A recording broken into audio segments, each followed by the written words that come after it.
Bienvenue, toi qui m'écoutes chez toi, bienvenue ma soeur, bienvenue mon frère, bienvenue vous qui êtes réunis derrière cet ordinateur, derrière ce téléphone pour écouter ensemble avec vos enfants le message de votre Père, le message de votre Créateur. La parole de Dieu nous enseigne dans le livre de Exode, dans Exode chapitre 20, à partir du verset 1. Nous lisons que alors Dieu prononça toutes ces paroles en disant: Je suis l'Éternel ton Dieu qui t'ai fait sortir du pays d'Égypte, de la maison de servitude.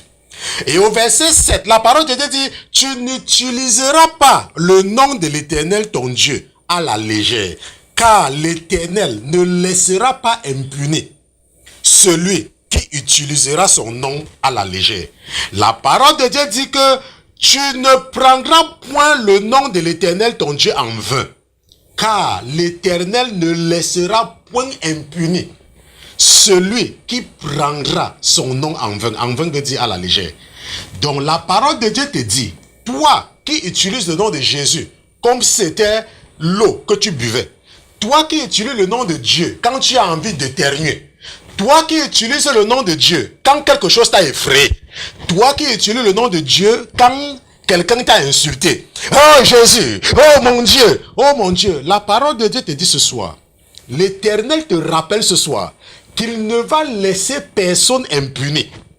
Toute personne qui utilise son nom à la légère ne sera pas impunie. Donc fais attention avec ce qui sort de ta bouche. Le nom de Jésus, ce n'est pas n'importe quel nom. Le nom de Dieu, ce n'est pas n'importe quel nom. Que quand quelque chose t'effraie, tu dis, oh mon Dieu, oh Seigneur Jésus, oh Jésus, oh Jésus, oh Jésus. Ce soir, le Seigneur a mis dans le cœur de ton frère de te rappeler. Et je vais relire encore le verset 7. Tu n'utiliseras pas le nom de l'Éternel ton Dieu à la légère, car l'Éternel ne laissera pas impuni celui qui utilisera son nom à la légère. Je te remercie d'avoir choisi de réunir tes enfants autour de ton téléphone ou de ton ordinateur ce soir. Ce soir, nous allons continuer avec l'étude du livre, du chapitre 11 du livre de Actes ou du livre des Actes des premiers chrétiens. Et ce soir, par rapport à ce que nous allons voir que le catholicisme n'est pas le christianisme. Ou alors, le christianisme n'est pas le catholicisme. C'est ce que nous allons étudier ce soir. Mais avant toute chose, avant de nous aventurer à enseigner les princes et les princesses que vous êtes, avec nos raisonnements d'hommes, nos raisonnements qui sont limités, alors que votre Père réside dans les cieux et que nous savons que le ciel est au-dessus de la terre, nous allons nous assurer de la présence de votre Père dans ce studio.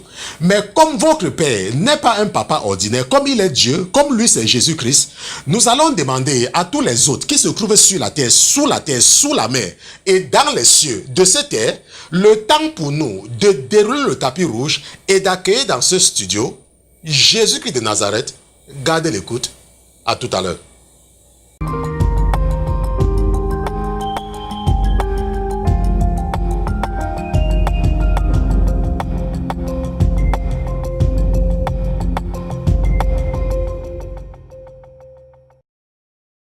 Dieu éternel, aie pitié de nous. Dieu fidèle, aie pitié de nous. Seigneur Jésus, aie pitié de tes enfants qui sont connectés ce soir. Mon Dieu, mon roi, tu as mis dans leur cœur de se connecter parce que tu as besoin de les enseigner tes voix. Tu as besoin d'utiliser leurs frères pour pouvoir les parler dans un langage qu'ils vont certainement comprendre. Je te remercie, mon Dieu, pour ta présence parmi nous ce soir. Je te remercie de ne jamais mépriser nos rendez-vous hebdomadaires. Tu es Dieu, mon Dieu, mon roi, et tu es un Dieu qui a beaucoup d'enfants. Mais tu nous aimes tous de la même manière et nous en sommes conscients.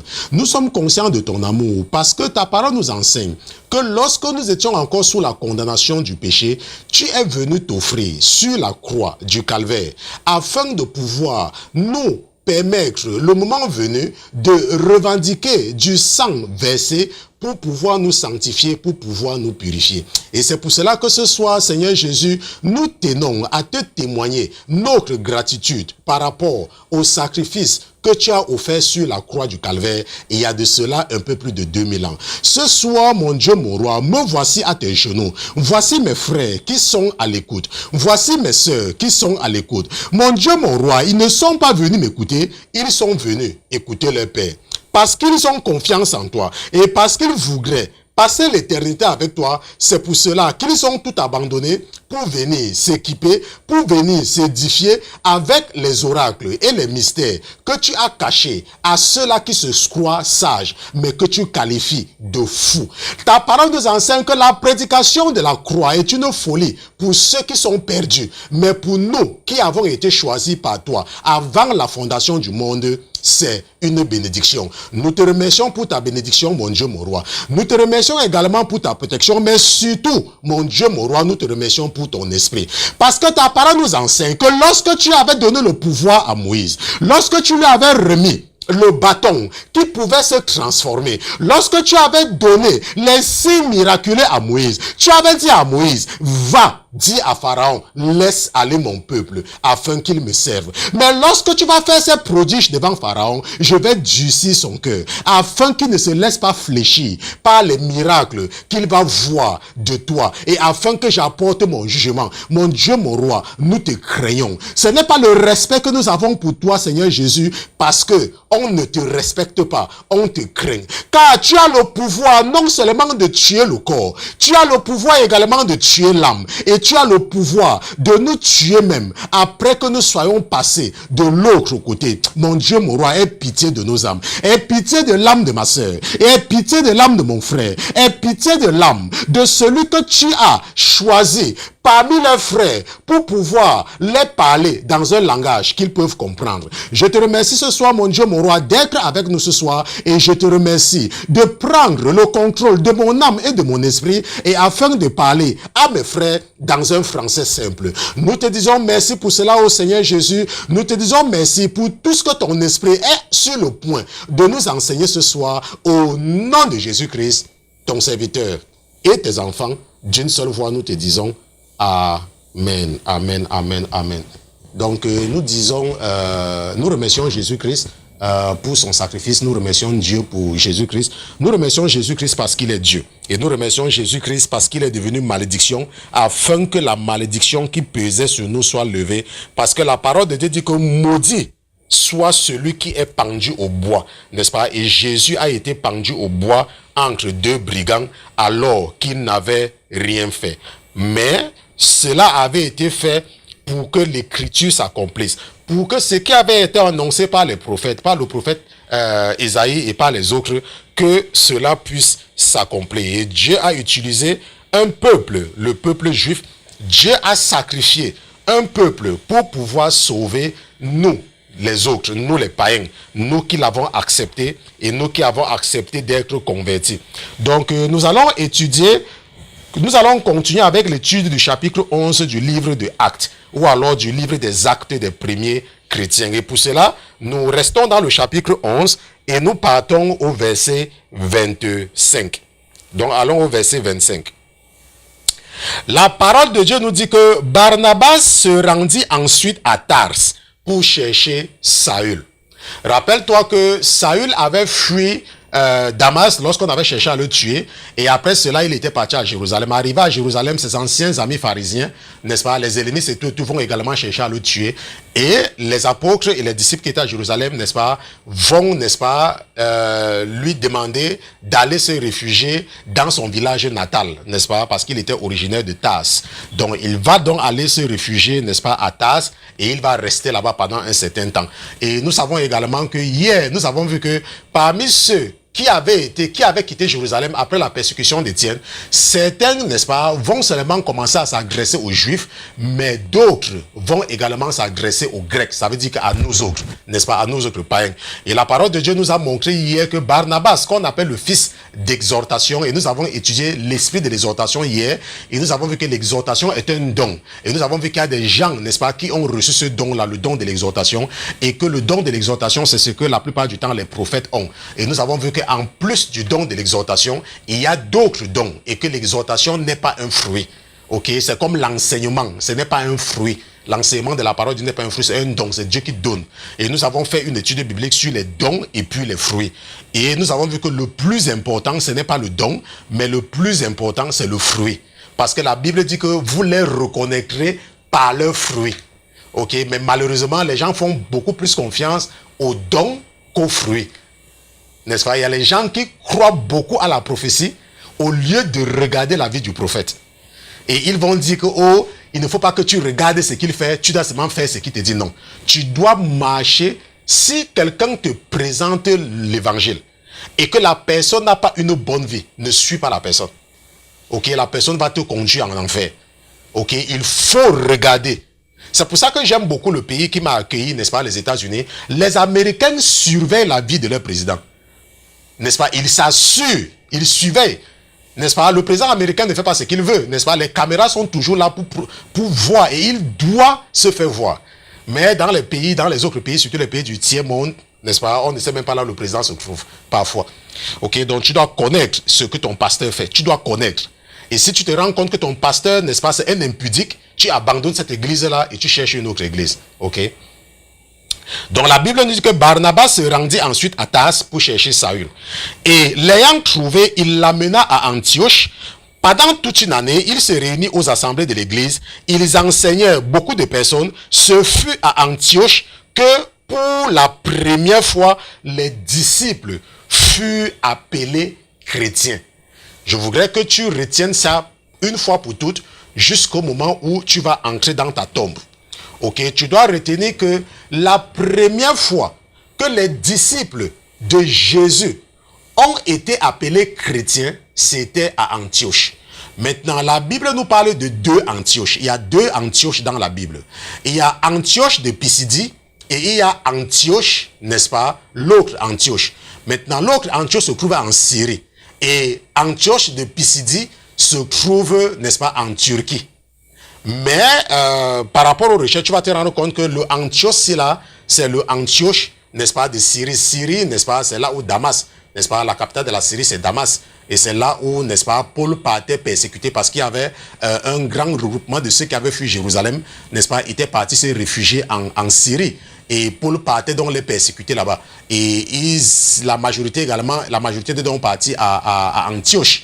Ok, donc c'est pour ça que Antioche, n'est-ce pas, est centrale dans l'évangile, n'est-ce pas? Tu entends beaucoup parler de Antioche, mais il faut savoir qu'il y a deux Antioches, Antioche de Pisidie et puis Antioche, n'est-ce pas, de Syrie. Ça, tu peux voir ça dans Actes chapitre 13, verset 14, et tu peux également voir ça dans Actes chapitre 15, verset 23, n'est-ce pas, pour voir la différence entre les deux Antioches. Maintenant, il faut bien noter que la Bible dit que c'est à Antioche que les disciples furent appelés pour la première fois des chrétiens. Maintenant, c'est quoi un disciple? Rappelle-toi que ce soir, nous sommes en train d'étudier le catholicisme et nous avons dit en introduction que nous allons voir que le catholicisme n'est pas le christianisme. N'est-ce pas? Un catholique n'est pas un chrétien. En fait, c'est ce que cela veut dire. Ok, un catholique n'est pas un chrétien.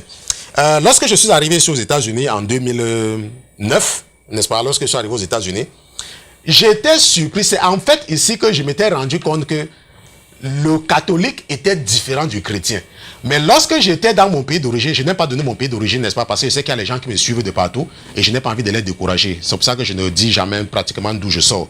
Ok, c'est parce que je veux m'adresser à tout le monde. Ce n'est pas parce que j'ai renié mon pays. Ok, c'est parce que j'ai été appelé pour enseigner la communauté francophone mondiale. Donc je ne voudrais pas que peut-être les gens de mon pays se vantent que non, c'est notre frère. Ok, ou alors les gens même de mon village, quand ils sont même encore dans mon pays, disent que non, c'est notre frère. Non, non, non. Ok, je ne dis pas mon pays. Si j'ai déjà dit mon pays, si un jour, c'est pas erreur. Mais je ne suis pas autorisé à révéler de quel pays je suis. Je suis un francophone. Ok, par éducation. Bien que je passe, n'est-ce pas, 70% de mon temps, n'est-ce pas, à parler l'anglais. Là où je vis ici aux États-Unis. Maintenant, je disais donc que c'est quand je suis arrivé ici là que je me suis rendu compte que les Américains faisaient bien la différence entre le catholique et le chrétien. Mais moi, quand j'étais dans mon pays, ok, parce que je suis un ancien catholique, ok, je croyais que c'est la même chose. Mais quand je suis arrivé ici en 2009, je me suis rendu compte, ah, les gens s'y font la différence. Ça veut dire qu'il y a une différence alors ou quoi? Mais le catholique, c'est le chrétien, mais c'est après que j'ai su, que moi j'ai compris, lorsque je suis né de nouveau, malheureusement, après beaucoup de difficultés, que j'ai su que le catholique, n'est-ce pas, un catholique n'est pas un chrétien. Et nous allons voir ça en profondeur ce soir. Ok, ce soir, tu vas comprendre beaucoup plus. Comme moi aussi, je n'avais pas compris. Et c'est pour cela que le Seigneur a mis dans mon cœur. Et je tiens également à rappeler que l'étude de ce soir est l'une des études les plus difficiles depuis que je commence, depuis que j'enseigne la parole de Dieu. J'ai eu beaucoup de problèmes en journée, n'est-ce pas, sur le plan spirituel. D'une certaine façon, c'était très difficile. Mais j'ai quand même résisté pour préparer ce que je vais partager avec vous ce soir, parce que je sais que ce message également va sauver beaucoup d'âmes. Parce qu'il y a beaucoup parmi vous qui me suivez et dont les membres, n'est-ce pas, de vos familles sont encore dans le catholicisme. Et en les faisant seulement écouter le message de ce soir, et qui sera également disponible en visuel, tout ce que vous pouvez faire aux membres de votre famille, ou bien de vos familles qui sont encore, n'est-ce pas, captifs, ce n'est que de les faire écouter cette vidéo. Et ça va sauver beaucoup d'âmes par rapport à ce que nous allons apprendre ce soir. Ok, et je sais qu'il y aura des représailles. Mais moi, j'ai la confiance, n'est-ce pas? Parce que la Bible dit que même quand je marche dans la vallée de l'ombre de la mort, je ne crains aucun mal, n'est-ce pas? Parce qu'il est, n'est-ce pas, mon soutien. Il me soutient. Ok, même quand je marche dans la vallée de l'ombre de la mort, Jésus est avec moi. Donc, je sais qu'en ce moment même, n'est-ce pas, en enfer, il y a un bataillon qui est en train d'être dépêché pour venir, n'est-ce pas, pour des représailles spirituelles. Mais celui qui est avec moi est plus fort que eux. Donc quand ils vont venir, je n'aurai même pas besoin de lever le doigt parce que ma protection va les accueillir. Et, n'est-ce pas, va les faire retourner d'où ils sont venus. Maintenant, qu'est-ce qu'un disciple? Parce que la Bible nous dit que c'est la première fois à Antioche, les disciples de Jésus-Christ ont été appelés des chrétiens. C'est quoi un disciple? Maintenant, le dictionnaire Larousse définit le disciple comme une personne qui reçoit l'enseignement d'un maître. Donc, comme quelqu'un qui fait partie de l'école de quelqu'un. Donc, comme un élève. Ça, c'est la première définition de disciple, selon le dictionnaire du monde. Ok? La deuxième définition, c'est que un disciple, c'est quelqu'un qui suit l'exemple de quelqu'un qu'il considère comme son maître à penser et qui adhère à une doctrine, à une conception. Donc c'est un partisan, c'est un fidèle, c'est un adepte. Maintenant, je voudrais qu'on s'attarde un peu sur la deuxième définition du disciple. Le dictionnaire nous dit que un disciple est une personne qui suit l'exemple de quelqu'un qu'il reconnaît comme son maître. Qu'il reconnaît comme son maître. Donc, lorsque tu parles des disciples de Jésus, ça veut dire que ce sont des gens qui suivent l'exemple de Jésus. Donc, qui ont épousé sa façon de penser. Qui ont adhéré à sa doctrine. Donc, qui sont, n'est-ce pas, les adeptes, qui sont des fidèles. Maintenant, si tu es marié et que tu m'écoutes, on dit que tu es fidèle à ton mari, ou alors on dit que tu es fidèle à ta femme, quand tu lui es fidèle, quand tu ne cherches pas d'autres femmes. Ok, un homme est fidèle à sa femme quand il s'occupe de sa femme. C'est ça la fidélité de l'homme par rapport à la femme. Quand il prend soin de sa femme, on dit qu'il est fidèle à sa femme. Mais une femme est fidèle à son mari quand elle n'entretient pas des relations extra-conjugales. Ok, ça c'est la fidélité du point de vue de la femme.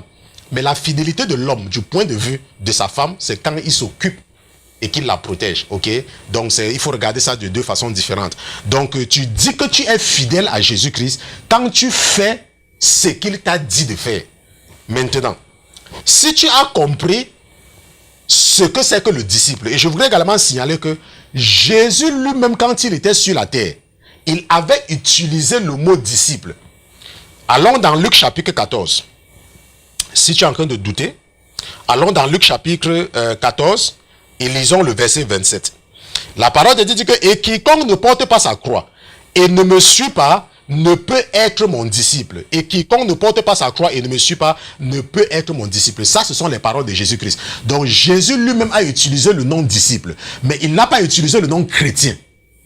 Ok? Et maintenant, c'est à Antioche que les disciples dont Jésus parlait ici, donc ceux qui ont décidé de tout abandonner pour le suivre, ceux qui ont décidé de vivre comme lui, les autres vont les appeler les marabouts, les magiciens, donc les chrétiens, donc les gens là, parce que ils faisaient tellement de miracles que les autres disaient que c'était les marabouts, les magiciens. Et on va donc commencer à les insulter en utilisant le mot chrétien. Donc il ne faut pas croire que chrétien a toujours été un bon mot, non. Rappelle-toi qu'à cette époque-là, le christianisme n'était pas ce que c'est aujourd'hui. Donc quand on appelait quelqu'un chrétien, c'est comme aujourd'hui, quand tu mènes une vie de sanctification, quand tu es une femme et que tu t'habilles de façon différente, on se moque de toi.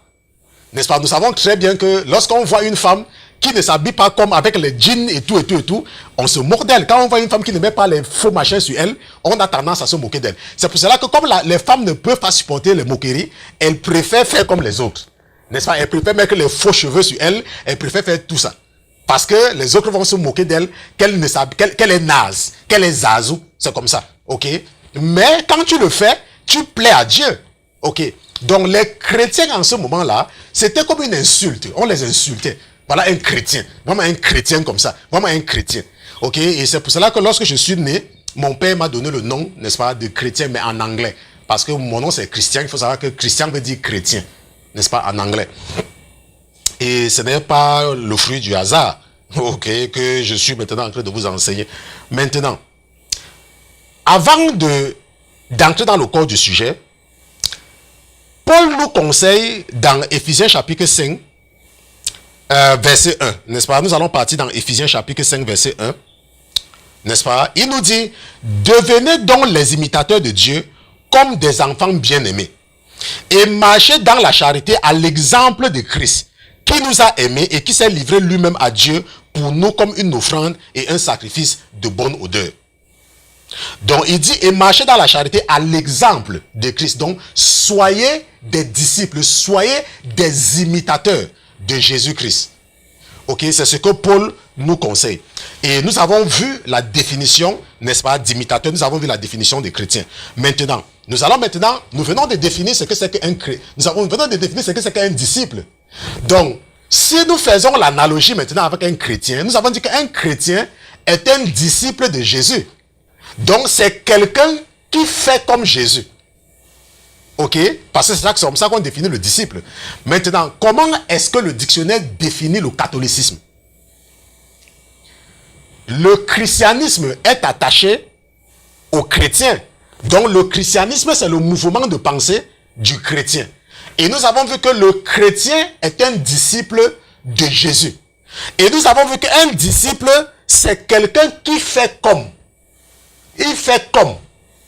Maintenant, comment la Bible définit maintenant, comment le dictionnaire, le même dictionnaire, comment est-ce que le même dictionnaire définit le catholicisme? Nous retournons dans le dictionnaire. La Bible dit que le catholicisme, c'est la religion des chrétiens qui reconnaissent le pape comme chef spirituel. J'ai donné la définition de disciple de Larousse. Et Larousse nous dit que c'est une personne qui suit l'exemple de quelqu'un qu'il considère comme son maître à penser. Le même dictionnaire définit le catholicisme comme une religion des chrétiens qui reconnaissent le pape comme chef spirituel. Ça veut dire quoi? Ça veut dire que le catholicisme ne reconnaît pas Jésus-Christ comme chef spirituel, mais reconnaît le pape. Je veux que tu commences à comprendre petit à petit la différence entre le catholicisme et le christianisme.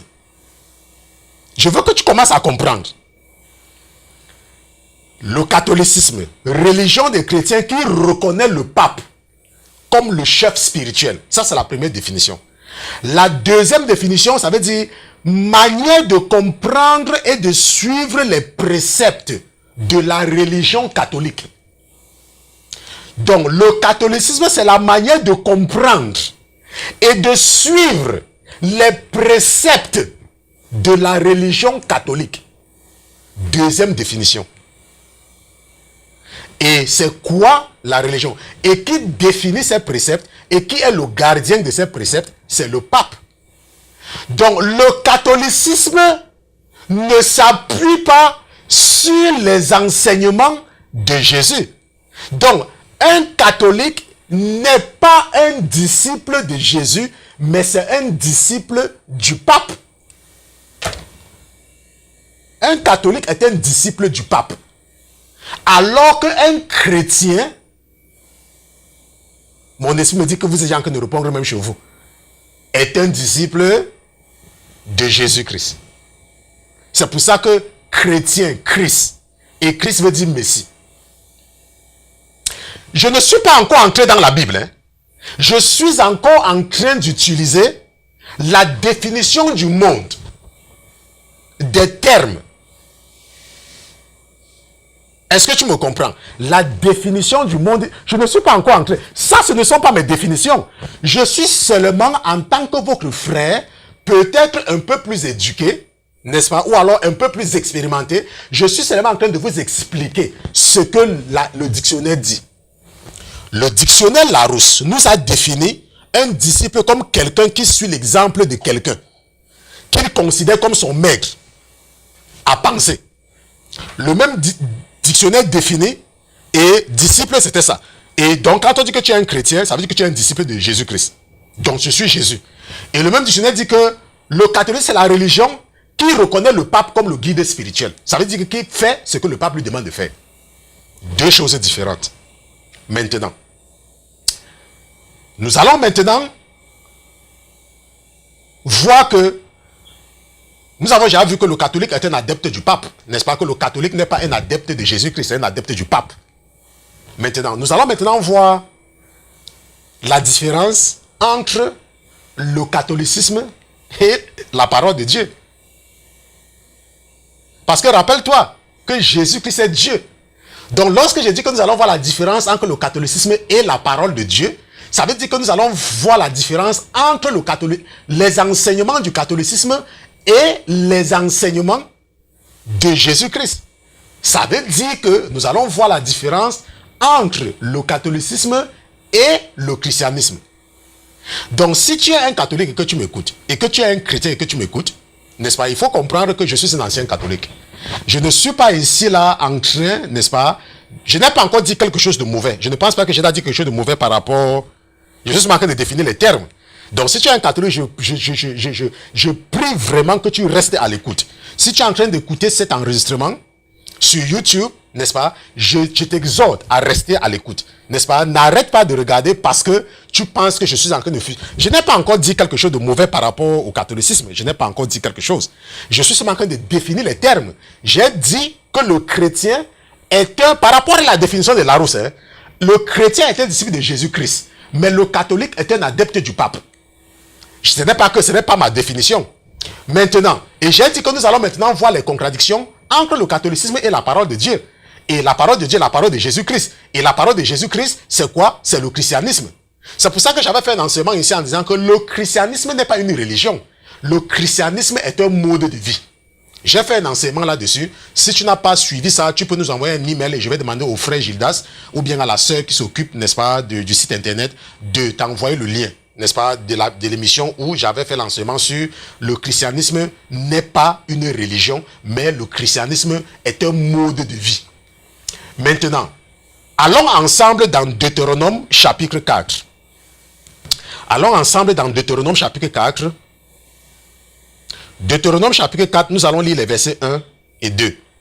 La parole de Dieu nous dit dans Deutéronome chapitre 4, à partir du verset 1, que maintenant Israël écoute les lois et les ordonnances que je vous enseigne. Mettez-les en pratique afin que vous viviez et que vous entriez en possession du pays que vous donne l'Éternel, le Dieu de vos pères. Vous n'ajouterez rien à ce que je vous prescris et vous n'en retrancherez rien. Mais vous observerez les commandements de l'Éternel, votre Dieu, tels que je vous les prescris. Je veux que tu comprennes parfaitement la parole de Dieu dit que vous n'ajouterez rien. Et de ce que je vous prescris, et vous n'en retrancherez rien.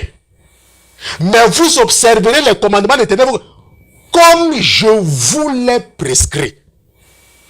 Comprenons-nous très bien. Cela veut dire que quoi? Ça veut dire que si tu ajoutes quelque chose à la parole de Dieu, Dieu n'est plus avec toi. On est d'accord? Dieu n'est plus avec toi. Non, attends. Je veux que nous soyons d'accord. Parce que Dieu a dit que tu ne dois rien ajouter et que tu ne dois rien retirer. C'est pour ça que ici, à la Sainteté FM, à la Sainteté Télévision, notre leitmotiv, ça veut dire que notre mot d'ordre, si tu n'as jamais su ce que c'est que leitmotiv, c'est L-E-I-T-M-O-T-I-V. Leitmotiv, ça veut dire mot d'ordre. Notre mot d'ordre, c'est la parole de Dieu non diluée. Donc nous présentons la parole de Dieu telle qu'elle, conformément à Deutéronome chapitre 4 verset 2. Voilà, tu as compris. Maintenant, nous sommes d'accord. Dans Apocalypse chapitre 22, allons ensemble dans Apocalypse chapitre 22, Jésus va redire la même chose, n'est-ce pas? Apocalypse chapitre 22 à partir du verset 18, la parole de Dieu dit que je le déclare à quiconque entend les paroles de la prophétie de ce livre. Si quelqu'un y ajoute quelque chose, Dieu le frappera des fléaux décrits dans ce livre. Et si quelqu'un retranche quelque chose des paroles du livre de cette prophétie, Dieu retranchera sa part de l'arbre de vie et de la Bible sainte décrit dans ce livre. Deux choses, c'est la même chose. Tu n'ajouteras rien et tu ne retrancheras rien. Voilà. Maintenant, il est donc clair que Dieu ne permet à personne d'ajouter quelque chose dans sa parole. Personne. Allons maintenant dans Matthieu. Voyons maintenant la première contradiction. Nous partons ensemble dans Matthieu chapitre 23 verset 9. La première contradiction, c'est dans Matthieu chapitre 23. Donc nous sommes en train de voir ce soir que le catholicisme n'est pas le christianisme. Donc si jusqu'à ce soir tu croyais que le catholicisme est le christianisme, ce soir tu vas commencer à voir les choses différemment. Ok, nous partons dans Matthieu chapitre 23 et nous lisons le verset 9. La parole de Dieu dit que, et ça c'est Jésus lui-même qui parle, il dit, n'appelez personne sur la terre votre Père, car un seul est votre Père, c'est celui qui est dans les cieux. Ça, ce sont les paroles de Jésus-Christ. Hein? Il dit, n'appelez personne sur la terre votre Père, car un seul est votre Père, celui qui est dans les cieux. Mais qu'est-ce que nous voyons dans le catholicisme? On dit, oh Père, Père Matthieu, Père Mathurin, Père Joseph, Père ceci, Père cela. Première contradiction. La Bible dit que tu ne dois appeler personne Père. Mais qu'est-ce qu'on voit dans le catholicisme? Les prêtres, on les appelle Père. Oh, Père Jules, Père Boniface, Père Bonaventure, Père Loïc, Père machin truc. Première contradiction. Rappelle-toi Deutéronome chapitre 4. Tu n'ajouteras rien et tu ne retrancheras rien. Et Matthieu nous dit, tu n'appelleras personne. Ça, c'est la première contradiction. N'est-ce pas? La deuxième chose, c'est que la parole de Dieu nous dit que le pape est le représentant, n'est-ce pas, de Saint-Pierre. Mais Saint-Pierre n'a jamais été à Rome. Ok, il n'y a aucun endroit dans la Bible où nous voyons que Pierre a été à Rome un jour. La personne qui est partie à Rome, c'est Paul. C'est Paul qui est parti à Rome. Ce n'est pas Pierre. Est-ce qu'on se comprend? Pierre n'a jamais été à Rome. C'est Paul qui était à Rome. Pourquoi est-ce qu'on ne dit pas que le pape, c'est celui qui est celui de Paul? Mais on parle plutôt de Pierre. Ça, c'est la première chose. La deuxième chose, c'est que Paul, n'est-ce pas, a écrit 100 chapitres dans la Bible et 2325 versets. Alors que Pierre n'a écrit que 8 chapitres dans la Bible avec 168 versets. Mais pourquoi est-ce qu'on met Pierre, n'est-ce pas, au-dessus de Paul? Pourquoi? Si c'est vraiment la volonté de Dieu qu'on veut faire. Ça, c'est la deuxième chose. La troisième chose, c'est l'adoration de Marie. Le catholicisme enseigne que Marie est la mère de Dieu et qu'elle est restée vierge après la naissance de Jésus-Christ. Si tu es catholique et que tu me suis, peut-être tu n'es pas au courant de certaines choses que je dis, c'est parce que même dans le catholicisme, ton niveau est même petit. Moi, je suis un ancien catholique. Ok, j'ai été catholique jusqu'à l'âge de 35 ans. Donc, pour te faire savoir que je suis resté dedans pendant très longtemps, peut-être que tu m'écoutes, tu n'as même pas encore 30 ans. Peut-être que tu m'écoutes, tu n'as même pas encore 25 ans. Donc, il faut savoir donc que tes connaissances de la religion que tu dis que tu connais sont limitées par rapport aux miennes. Oh, ok, je suis resté dedans jusqu'à l'âge de 35 ans. Bon, maintenant, le catholicisme enseigne que Marie n'a pas eu d'enfant après Jésus-Christ. Et qu'elle est la mère de Dieu. Et que quand elle est morte, elle a été ressuscitée et les anges l'ont amenée au ciel. Et c'est pour ça qu'on célèbre ce qu'on appelle l'Assomption. Comme on célèbre l'ascension de Jésus-Christ. Maintenant, nous allons partir ensemble dans la parole de Dieu pour voir si Marie a eu d'autres enfants après Jésus. Nous allons partir ensemble dans la parole de Dieu. Et pour cela, nous allons rester dans Matthieu, mais nous allons partir au verset 13. Restons dans Matthieu, allons au verset 13 et chapitre 13, verset 54. Donc, je suis dans Matthieu, chapitre 13, verset 54. Maintenant, la Bible nous dit que, s'étant rendu dans sa patrie, ça veut dire Jésus-Christ, il enseignait dans la synagogue, de sorte que ceux qui l'entendirent étaient étonnés et disaient, d'où lui viennent cette sagesse et ces miracles? N'est-ce pas le fils du charpentier? N'est-ce pas Marie qui est sa mère? Jacques, Joseph, Simon et Jude ne sont-ils pas ses frères? C'est ça que la parole de Dieu dit. La parole de Dieu dit que, n'est-ce pas le fils du charpentier? N'est-ce pas Marie qui est sa mère? Et Jacques, Joseph, Simon et Jude ne sont-ils pas ses frères? Donc, Jésus avait des frères. Marie a fait des enfants avec Joseph après la naissance de Jésus. Donc, Marie n'est pas restée vierge. Parce que quand tu dis Sainte Vierge Marie, Sainte Marie, Mère Bidé, attends. Ok, il faut comprendre très bien. Ok, maintenant, une autre preuve, si tu veux, allons dans Galates chapitre 1, pour que tu vois que Jésus avait des frères. Allons dans Galates chapitre 1, et allons au verset 18. N'est-ce pas? C'est Paul qui parle ici, dans la lettre qu'il envoie aux Galates. Il dit, 3 ans plus tard, je montai à Jérusalem pour faire la connaissance de Céphas, et je demeurai 15 jours chez lui. Mais je ne vis aucun autre des apôtres, si ce n'est Jacques, le frère du Seigneur. Si ce n'est Jacques, le frère du Seigneur. Et je vous ai dit hier que après le départ de Jésus, que c'est son frère qui dirigeait l'église. Ce n'est pas Pierre. Ce n'est pas Pierre qui dirigeait l'église après la mort de Jésus. Pas après la mort de Jésus, après son départ. Ok? C'est Jacques, le frère de Jésus. Je ne vais pas te montrer le verset parce que si je parle là-bas, ça va nous faire perdre le temps. Ok? Justement, de te faire voir que Jésus avait des frères. Et que Marie n'est pas restée vierge après la mort de Jésus. Qu'on ne te trompe plus par rapport à cela. Ce n'est pas vrai. Parce que la Bible dit que ce n'est pas vrai. Et nous avons vu que Deutéronome dit que nous devons seulement croire ce qui est ici dedans. Ok? Maintenant, une chose que tu dois comprendre, c'est qu'on te dit que Marie peut intercéder pour toi. N'est-ce pas? Tu dis, je vous salue Marie pleine de grâce. Le Seigneur est avec vous, n'est-ce pas? Vous êtes bénie par Amen. Et Jésus, le fruit de vos entrailles. Cette Marie, mère de Dieu, priez pour nous pauvres pécheurs. Voilà.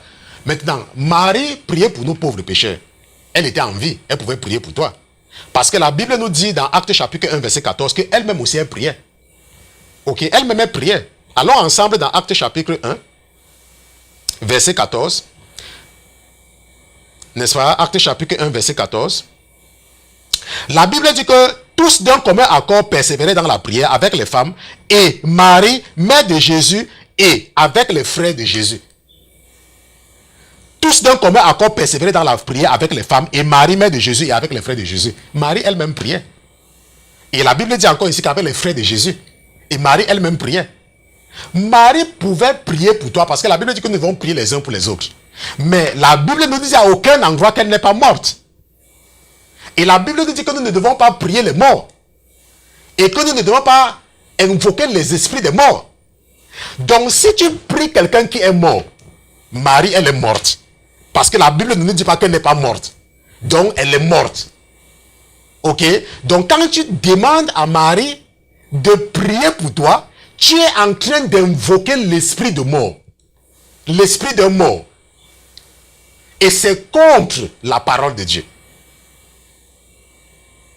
Est-ce que je me comprends? Et c'est contre la parole de Dieu. Voilà. Maintenant, nous allons voir une des notions qui est beaucoup enseignée dans la religion catholique. Et je me rappelle que lorsque j'étais aussi catholique, il m'arrivait d'écrire, n'est-ce pas, les noms de tous ceux qui sont morts dans ma famille une fois par an dans un livre, et on nous disait qu'on devait prier pour ces morts-là. C'est parce que le catholicisme enseigne ce qu'on appelle la notion du purgatoire. C'est quoi le purgatoire? Le catholicisme enseigne que il y a l'enfer, c'est vrai, tout comme la Bible dit que l'enfer existe. Mais la différence ici, c'est que le catholicisme dit que pour aller en enfer, n'est-ce pas, nos morts passent par une étape transitoire de souffrance qu'on appelle le purgatoire. Et que pendant qu'ils sont au purgatoire, nous pouvons prier pour eux et nous pouvons, n'est-ce pas, diminuer le temps qu'ils vont passer au purgatoire avec de l'argent. Si tu ne savais pas, c'est ça le purgatoire. Ça veut dire que tu peux payer pour raccourcir, n'est-ce pas, la durée de deux membres de ta famille qui est mort au purgatoire. Tu peux payer pour qu'il ne dure pas au purgatoire pendant longtemps. Parce que le purgatoire, ça chauffe. C'est aussi mauvais, ce n'est pas un endroit plaisant. Donc après la mort de quelqu'un, on peut prier pour la personne. C'est pour ça que dans le catéchisme, on prie pour les gens. On prie pour les gens. Ok? Et les gens font des sacrifices. Ils donnent de l'argent aux prêtres, n'est-ce pas, pour l'âme de leur disparu. Maintenant, qu'est-ce que la Bible nous enseigne? Si nous partons dans Hébreux chapitre 9, verset 25, 27. Donc, Hébreux chapitre 9, verset 27. Ok, Hébreux chapitre 9, verset 27. La Bible nous dit que, et comme il est réservé aux hommes de mourir une seule fois, après quoi vient le jugement. Est-ce que tu comprends? La Bible dit qu'il est réservé aux hommes de mourir une fois. Et après cela, c'est le jugement. Donc quand quelqu'un est mort, c'est fini. On ne peut plus rien faire pour la personne. C'est fini. C'est fini. C'est fini. À aucun endroit dans la Bible, on enseigne le purgatoire. Ou on ne fait même allusion à un endroit temporaire. La Bible dit, et comme il est réservé aux hommes de mourir une seule fois, après quoi vient le jugement. Maintenant, le purgatoire dans le catholicisme dit que tu peux payer, tu peux donner l'argent. N'est-ce pas? Tu peux donner l'argent aussi pour que ton mort ne reste pas beaucoup au purgatoire et qu'il parte au paradis. Maintenant, qu'est-ce que la parole de Dieu dit par rapport au rachat des âmes? Allons ensemble dans la parole de Dieu dans Psaume 49. Donc allons dans le Psaume 49. Donc nous partons ensemble dans le Psaume 49. Qu'est-ce que le Psaume 49 dit? À partir du verset 6. Le Psaume 49 dit que ils ont confiance en leurs biens et se glorifient de leur grande richesse. Rappelle-toi, nous sommes en train de dire que le purgatoire dit que tu peux payer pour quelqu'un. Ça veut dire que tu peux utiliser ton argent pour donner aux prêtres à l'église catholique pour raccourcir la durée de quelqu'un qui est mort dans ta famille au purgatoire pour qu'il parte au paradis. Mais écoutons ce que la parole de Dieu dit. Écoute, ouvre bien tes oreilles. Ok? La parole de Dieu dit qu'ils ont confiance en leurs biens et se glorifient de leur grande richesse. Ils ne peuvent se racheter l'un l'autre, ni donner à Dieu le prix du rachat. La Bible dit que tu ne peux pas, nous ne pouvons pas nous acheter les uns les autres. Et nous ne pouvons pas donner à Dieu le prix, quelque chose pour racheter l'autre. Ok? Ni donner à Dieu le prix du rachat. Tu ne peux pas. Qu'est-ce que cela veut dire? Tu ne peux pas acheter, tu ne peux pas racheter avec l'argent l'âme de quelqu'un d'autre. Tu ne peux pas. Qu'est-ce que cela veut dire? Cela veut dire que tu ne peux pas aller à l'église, même de ton vivant, donner un sacrifice pour ton frère même qui est vivant. Pour tes enfants, oui. Pour tes enfants, oui. Mais tu ne... Parce que tes enfants, c'est toi, ok? Mais tu ne peux pas... La Bible dit que ils ne peuvent se racheter l'un l'autre, ni donner à Dieu le prix du rachat. Tu ne peux pas le faire. Donc l'argent qu'on te demande de donner, pour limiter le temps que ta personne va passer au purgatoire, ce n'est que l'escroquerie. On est seulement en train de t'escroquer. Pourquoi? Parce que ta connaissance de la parole de Dieu est limitée.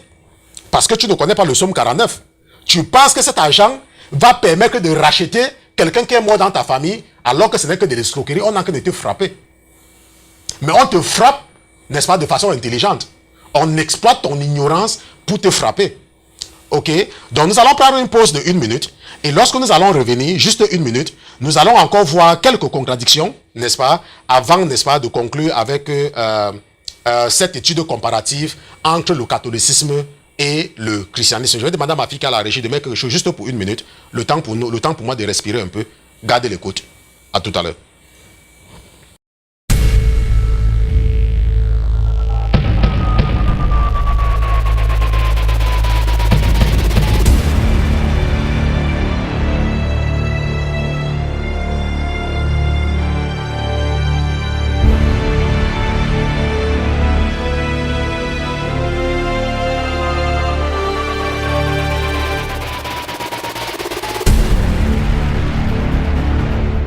Seigneur Jésus, je te remercie pour ta présence dans ce studio, mon Dieu, mon roi. Je prie au Seigneur que tu continues à toucher quelqu'un ce soir, que tu utilises ce message pour aider mes frères et mes sœurs qui sont connectés et qui ont encore beaucoup de membres de leur famille captifs à cause de l'ignorance. Mon Dieu, mon roi, que ce message délivre beaucoup de tes enfants, que ce message les sauve, que ce message les permet d'avoir les yeux ouverts et de ne plus seulement faire de façon aveugle ce qu'on leur demande de faire. Je te dis merci pour avoir sauvé des centaines ce soir au nom de Jésus-Christ.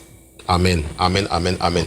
Maintenant, peut-être que nous allons un peu déborder ce soir, ok, à cause de l'Esprit de Dieu et à cause de l'importance du message. Et je suis encore en train de dire que si tu es un catholique, je te conseille de rester parce que ce que je fais, moi, je ne suis pas une église. Donc, je ne dis pas que tu dois quitter le catholicisme pour venir dans mon église. Je n'ai pas une église. Moi, je suis indépendant et je n'ai même rien à attendre de toi. Et je vous dis toujours ça ici tout le temps.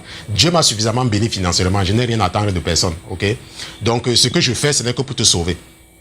Juste pour t'amener à comprendre. Maintenant, nous allons maintenant voir une autre chose avec le catholicisme, avec la messe, avec la communion.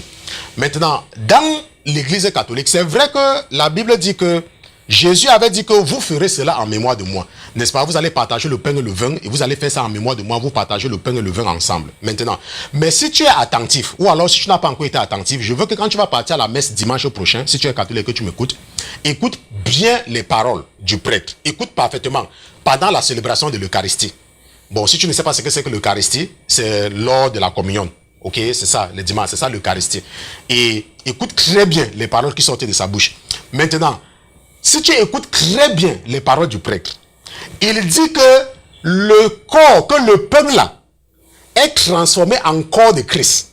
Et que le vin là est transformé en sang de Jésus.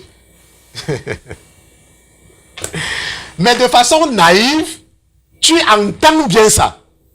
Ok, tu entends bien ça, on dit que le corps là, que le pain là est transformé en corps. Et que le vin là est transformé en sang. Tu entends bien ça, n'est-ce pas? Tu entends bien ça, n'est-ce pas? Mais que dit la parole de Dieu par rapport au sang? Allons ensemble dans Lévitique, chapitre 17. Ok, allons dans Lévitique, chapitre 17. Dans Lévitique, chapitre 17, nous allons lire le verset 11. La Bible nous dit que car l'âme de la chair est dans le sang, je vous l'ai donné sur l'autel, afin qu'il servit d'expiation pour vos âmes. Car c'est par l'âme que le sang fait expiation. C'est pourquoi j'ai dit aux enfants d'Israël, personne d'entre vous ne mangera du sang. Ou alors certaines traditions disent que personne ne doit boire le sang. Donc lorsque quelqu'un déclare publiquement qu'il a transformé le vin en sang et le pain en chair, et toi maintenant on te donne de boire, ça veut dire que tu es en train de faire quoi là? Ça veut dire que tu es en train de boire le sang. Maintenant, c'est le sang de qui? Ce qui est sûr, c'est que ce n'est pas le sang de Jésus. Parce que Jésus ne peut pas aller contre sa parole. Ça veut dire que le sang que tu bois là, c'est un... S'ils disent que c'est le sang, ça veut dire que c'est le sang. J'ai dit que s'ils disent que c'est le sang, ça veut dire que c'est le sang. Et tu as donc bu le sang. Ok, je ne suis pas en train de te demander d'avoir la nausée maintenant, ok? Si tu as arrêté d'aller là-bas, ne te demande pas. Tu sais, maintenant, tu es une nouvelle créature. La Bible dit que les choses anciennes sont passées, toute chose est devenue nouvelle. Moi-même, j'ai bu ça. Ok, mais je suis en train de t'enseigner cela et je n'ai pas la nausée. Donc, quand il faut écouter, je dis, attends, va encore à l'église, écoute très bien les paroles qui sortent de la bouche du prêtre. Si tu as la chance que le prêtre là parle le français, parce qu'avant, il ne disait pas ça en français ou en anglais, il disait ça en latin parce que les gens ne comprenaient pas. Mais avec le problème de l'inculturation, ils sont obligés bien de prêcher dans la langue des gens pour qu'on puisse les comprendre. Donc la prochaine fois, avant de boire, ce qu'on appelle la communion, manger ça, il faut bien écouter et voir si c'est conforme à Lévitique chapitre 17. Ok? Maintenant, nous allons partir voir autre chose, n'est-ce pas, dans Exode chapitre 20. Allons ensemble dans Exode chapitre 20. Je rappelle que nous sommes en train de faire une étude comparative entre le catholicisme et le christianisme. Et nous avons vu que le christianisme, c'est la doctrine, n'est-ce pas, du chrétien. Et le chrétien, c'est le disciple de Jésus-Christ. Et nous avons vu que le catholique, selon Larousse, c'est le disciple du pape. Ok, c'est un adepte du pape. Et nous sommes en train de comparer les deux. Donc, ce qui est pratiqué dans le catholicisme et ce qui est pratiqué dans le christianisme, ou alors ce que la parole de Dieu dit. Exode chapitre 20. Exode chapitre 20, nous lisons à partir du verset 4. La parole de Dieu nous dit que tu ne te feras point d'image taillée, ni de représentation quelconque des choses qui sont en haut dans les cieux, qui sont en bas sur la terre, et qui sont dans les eaux plus bas que la terre. Bon, voilà ce que la Bible dit. La Bible dit, tu ne te feras point de représentation quelconque des choses qui sont en haut dans les cieux. Supposons que Marie est au ciel. Supposons. La Bible dit que tu ne dois pas te représenter quelque chose qui est au ciel. J'ai dit, supposons même que Marie est au ciel. Bon, supposons que Saint Polycarpe est au ciel. Supposons qu'il est parti au ciel. La Bible dit que tu ne dois pas te le représenter. Tu ne dois pas te représenter quelque chose qui est au ciel. Tu ne dois pas. Maintenant, qui sont en bas sur la terre, la Bible dit que tu ne dois pas te représenter quelque chose qui est sur la terre.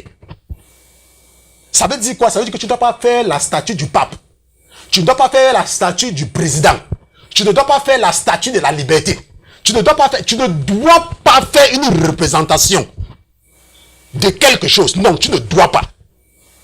La Bible dit, même la représentation du chien, même la représentation du bouc, même la représentation du serpent. La Bible dit, qui sont en bas sur la terre, tu ne dois te faire aucune représentation. Pas de statue, rien. La Bible dit, qui sont dans les eaux plus bas que la terre. Ça veut dire quoi? Tu ne dois même pas te représenter le poisson. Donc si tu penses que le poisson c'est dans l'eau, ou s'il y a une créature qui est dans la terre, tu ne dois pas. En bref, Dieu dit pas de représentation. Mais qu'est-ce que nous voyons? Quand tu pars à l'église catholique, dans l'église, il y a la statue de Jésus, il y a la statue de Saint Paul, il y a la statue de Saint Jean, il y a la statue de Saint Jean-Baptiste, il y a la statue de Saint Barthélemy, il y a la statue de ceci, il y a la statue de cela, il y a les photos partout. Pourtant, la Bible dit que tu ne dois pas te faire de représentation quelconque. Je veux que tu m'écoutes parfaitement. Le catholicisme n'est pas le christianisme. On continue. Le baptême des enfants. Allons ensemble dans la parole de Dieu. J'ai dit que ce soir, l'Esprit est en train de me permettre de ne pas me gêner par rapport au temps. Ok, donc nous pouvons prendre 5 minutes après. L'Esprit ne me dit pas de me gêner par rapport au temps. Allons maintenant dans Marc chapitre 10. Marc chapitre 10. Mais je sais que mon esprit me dit qu'il y a certains parmi vous qui êtes contents. Parce que je ne vous allez écouter ma voix pendant beaucoup plus longtemps aujourd'hui. Mais ça ne sera pas comme ça tout le temps. Hein? Ok, donc moi je vais m'arrêter à 21h. Les anges sont en train de rire. Donc, je suis dans Marc chapitre 10, verset 15. Voilà ce que la Bible dit. Je vous le dis en vérité. Ça, c'est Jésus lui-même qui parle. C'est Dieu lui-même qui parle. Je vous le dis en vérité. Quiconque ne recevra pas le royaume de Dieu comme un petit enfant, n'y entrera point. Puis il les prit dans ses bras et les bénit en leur imposant les mains. Et il prit les petits enfants. La Bible dit que je vous le dis en vérité, quiconque ne recevra pas le royaume de Dieu comme un petit enfant, n'y entrera pas. Le baptême, pourquoi baptiser un enfant? Un bébé. Alors que la Bible dit que le royaume des cieux les appartient. appartient à ceux qui sont comme eux. Ils ne connaissent rien, ils sont innocents. Le royaume des cieux les appartient. Et pourquoi on baptise les bébés? Ça, c'est la première chose. La deuxième chose, c'est que, supposons même que la Bible dise qu'il faut baptiser les bébés. Supposons. Comment Jésus s'est fait baptiser? On a versé les gouttes d'eau sur sa tête, ou alors c'était dans le Jourdain. Rappelle-toi ce que c'est qu'un disciple. Un disciple, c'est celui qui fait comme. C'est celui qui fait comme. Celui qui fait comme. Qui suit l'exemple. Jésus s'est fait baptiser dans le Jourdain. Il est entré dans l'eau et il est ressorti dans l'eau. Mais qu'est-ce qu'on fait dans le catholicisme? Moi, quand on m'a baptisé, j'étais encore malade sur mon lit de mort. Et on m'a donné également le... je ne sais même pas comment on appelle ça, si c'est l'onction des malades, quelque chose comme ça. N'est-ce pas? Et on avait versé l'eau sur ma tête, n'est-ce pas, sur mon lit d'hôpital. Ma femme était là et je pense qu'avec une soeur et puis un autre frère et puis le prêtre. C'est comme ça. On a versé les gouttes d'eau sur ma tête. Mais lorsque j'ai accepté le Seigneur Jésus-Christ après être sorti de l'hôpital, je me suis fait baptiser normalement comme Jésus-Christ, n'est-ce pas, par immersion totale. N'est-ce pas? La Bible nous enseigne, dans la religion catholique, qu'est-ce que nous apprenons également? Il y a ce qu'on appelle là-bas les sacrements.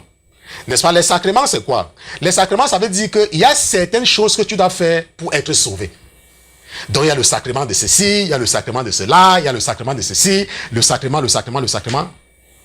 La parole de Dieu nous dit, et nous allons partir ensemble, c'est le dernier verset que nous allons lire ce soir dans Éphésiens chapitre 2. C'est la dernière chose, je ne vais pas terminer tout ce que j'avais préparé. Ok, dans Éphésiens chapitre 2, nous allons lire à partir du verset 8. La parole de Dieu dit que c'est par la grâce que vous êtes sauvés, par le moyen de la foi, et cela ne vient pas de vous, c'est le don de Dieu. Donc, ton salut est une question de grâce. Il n'y a pas quelque chose que tu peux faire pour être sauvé en fait. Ce n'est que par la grâce. Il n'y a pas quelque chose. C'est vrai que la foi sans les œuvres est vaine. Mais il n'y a pas quelque chose que tu dois faire. On te dit de faire les sacrements de ceci. Il y a tel sacrement, il y a tel sacrement, il y a tel sacrement. Ça, ce sont des conneries.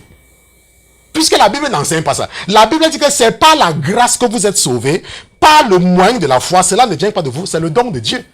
C'est un don. Dieu t'accorde le salut. Par la grâce. Ce n'est pas parce que tu as fait quelque chose. Est-ce que tu me comprends? C'est très important pour toi de comprendre. N'est-ce pas? Donc tu vois donc que sur la base de tout ce que nous avons dit, il est donc facilement aisé de conclure que le catholicisme n'est pas le christianisme. N'est-ce pas? Et maintenant les gens vont dire que mais pourquoi à l'église catholique on utilise le nom de Jésus? Parce que quand il prie, quand le prêtre finit de prier, il dit que oh, nous l'avons demandé au nom de ton fils Jésus. Amen. Qu'est-ce que la Bible dit? N'est-ce pas? J'ai dit des versets tout à l'heure, mais ce n'était pas le dernier, mais c'est le dernier pour conclure, bien évidemment. N'est-ce pas? Matthieu chapitre 7.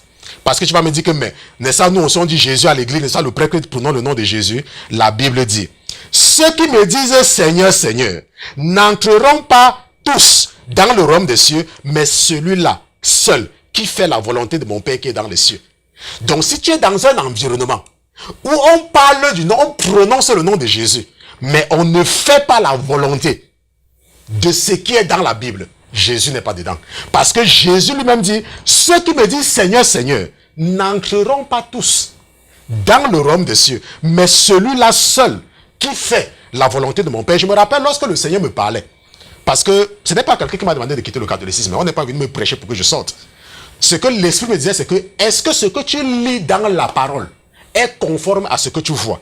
Mais ça m'a pris du temps parce que chaque fois quand on priait, on disait aussi que on a demandé tout cela au nom de Jésus, Amen. Et parfois quand on priait Marie, on dit, Sainte Marie, Mère de Dieu, priez pour nous, c'est un Jésus, machin. Je dis que, mais attends, si les gens utilisent le nom de Jésus, machin, truc ainsi de suite, mais je n'étais pas au courant de Matthieu chapitre 7, verset 21, que ce n'est pas parce que certaines personnes disent Jésus, Jésus, Jésus, qu'ils seront sauvés. Non. Mais ceux-là qui font la volonté.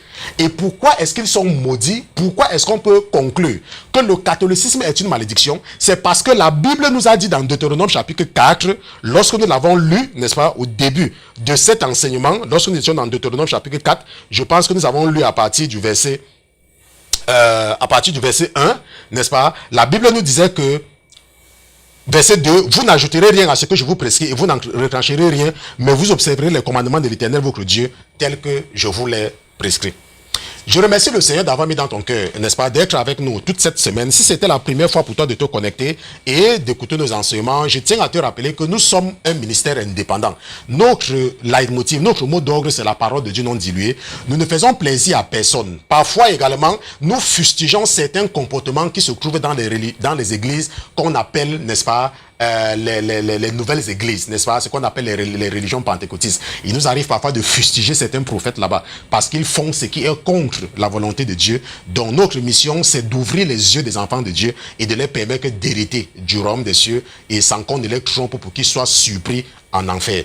Je te remercie d'avoir été présent avec nous tout au long de cette semaine. C'est vrai que nous n'avons pas été là mardi, mais si le Seigneur le permet, nous serons ensemble mardi prochain, mercredi et jeudi. Donc je prie que le Seigneur Jésus-Christ te protège demain vendredi. Je prie qu'il te protège après demain samedi. Je prie que son esprit vienne sur toi après demain dimanche. Je prie que son ange, l'ange de la promesse qu'il nous a promis dans son livre, vienne sur toi également après demain lundi et qu'il te conduise en toute sécurité devant ton téléphone ou devant ton ordinateur mardi prochain à 21h heure de New York lorsque nous allons nous retrouver. Je te remercie d'avoir été à l'écoute. Nous allons prier. Seigneur Jésus, je te remercie d'avoir été avec nous ce soir, mon Dieu, mon roi. Je te remercie pour ta présence. Je te remercie pour le courage que tu as donné à ton fils et serviteur ce soir. Je te remercie, mon Dieu, mon roi, de m'avoir aidé à rester supérieur à toute de rester supérieur à toutes les menaces spirituelles tout au long de la journée. Je te dis merci mon Dieu, mon roi, parce que tu es Dieu. Je te remercie également pour tous ceux qui étaient connectés. Je te remercie d'utiliser ce message pour sauver nos frères ou nos sœurs qui sont encore captifs à cause de leur ignorance. Je te remercie, ô Seigneur, d'avoir été avec nous tout au long de cette semaine. Je te dis merci au nom de Jésus-Christ. Amen, amen, amen, amen.